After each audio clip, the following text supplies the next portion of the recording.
राधे राधे दोस्तों। आर्टिकल 54 में बारात तो आ गई, वोटर्स एमपी प्लस एमएलए, लेकिन दूल्हा प्रेसिडेंट चुना कैसे जाएगा? क्या हम ईवीएम का बटन दबाएंगे? टन जी नहीं। आज हम आर्टिकल 55 में राष्ट्रपति चुनाव का वो सीक्रेट तरीका देखेंगे जो आम चुनाव से बिल्कुल अलग है। जेब में 15,000 रुपए हैं, चलिए तरीका सीखते हैं। सबसे पहले नंबर याद करो, 55, 55 साउंड्स लाइक बचपन। बचपन में माँ बाप हमें क्या सिखाते हैं? मैनर, तरीका, तहजीब। बेटा नमस्ते करो, बेटा सही से बैठो। बस आर्टिकल 55 बताता है मैनर ऑफ इलेक्शन, राष्ट्रपति चुनाव का तरीका। भैया तरीका क्या है? जैसे हम मोदी जी को चुनते हैं वैसे ही चुनेंगे? अरे नहीं छोटे, यही तो गेम है। नोट्स में देखो, इनडायरेक्ट इलेक्शन, अप्रत्यक्ष निर्वाचन।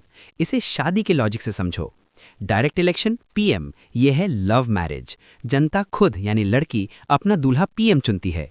इनडायरेक्ट इलेक्शन प्रेसिडेंट, यह है अरेंज्ड मैरिज, जनता खुद नहीं चुनती, जनता के रिश्तेदार एमपी और एमएलए मिलकर दूल्हा प्रेसिडेंट चुनते हैं। इसलिए राष्ट्रपति नॉमिनल हेड यानी सिर्फ नाम के मुखिया दादाजी होते हैं और पीएम रियल हेड यानी पापा होते हैं। और ये काम खुलेआम नहीं होता। नोट्स में लिखा है सीक्रेट बैलेट, गुप्त मतदान। वोट डालते वक्त कोई नहीं देख सकता। यहाँ पार्टी का डंडा या विप नहीं चलता।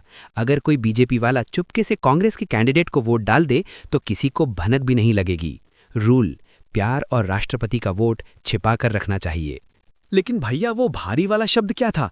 एकल संक्रमणीय यानी सिंगल ट्रांसफरेबल वोट। हाँ, PRSTV मेथड। इसे मेन्यू कार्ड समझो।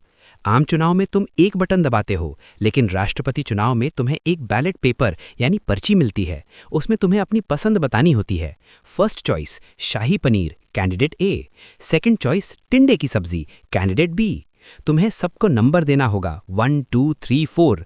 अगर तुम्हारी पहली पसंद शाही पनीर हार गई तो तुम्हारा वोट वेस्ट नहीं होगा। वो वोट तुम्हारी दूसरी पसंद टिंडे को ट्रांसफर हो जाएगा। वोट एक से दूसरे पर शिफ्ट होता है, इसलिए इसे सिंगल ट्रांसफरेबल वोट कहते हैं, यानी वोट बर्बाद नहीं होगा। अब जीतने के लिए कितने नंबर चाहिए? एमपी के चुनाव में जिसे सबसे ज्यादा मिले वो जीत गया, चाहे 100 में से 20 ही मिले।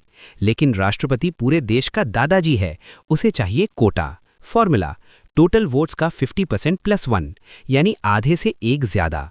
जब तक 50% नहीं मिलेगा तब तक काउंटिंग चलती रहेगी, वोट ट्रांसफर होते रहेंगे। अब आंखें बंद करो और ये केडी स्टोरी सुनो। आर्टिकल 55 कभी नहीं भूलोगे। स्टोरी, एक बार बचपन में एक शादी हुई। शादी अरेंज्ड थी तो जनता ने नहीं, रिश्तेदारों एमपी और एमएलए ने रिश्ता तय किया। रिश्तेदारों ने चुपके से वोट डाला। खाने में सबको मेन्यू कार्ड मिला जिसमें लिखा था अपनी पसंद बताओ 1 2 3। शर्त ये थी कि दूल्हा वही बनेगा जिसे आधे से ज्यादा लोग पसंद करेंगे।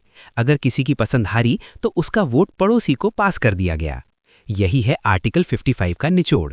55 बचपन यानी manner, indirect arranged marriage, preference menu card 1 2 3, transferable pass the parcel, quota 50% + 1। अब तरीका यानी मैनर तो समझ आ गया, लेकिन एक एमएलए के वोट की कीमत कितनी होती है? क्या ऊपी की एमएलए का वोट और सिक्किम के एमएलए का वोट बराबर है? जी नहीं, ऊपी वाला बाहुबली है और सिक्किम वाला छोटू। ये गणित और वो खतरनाक फॉर्मूला देखेंगे वीडियो 2 में। सब्सक्राइब करो और केडी पाठशाला की घंटी बजाओ। राधे राधे।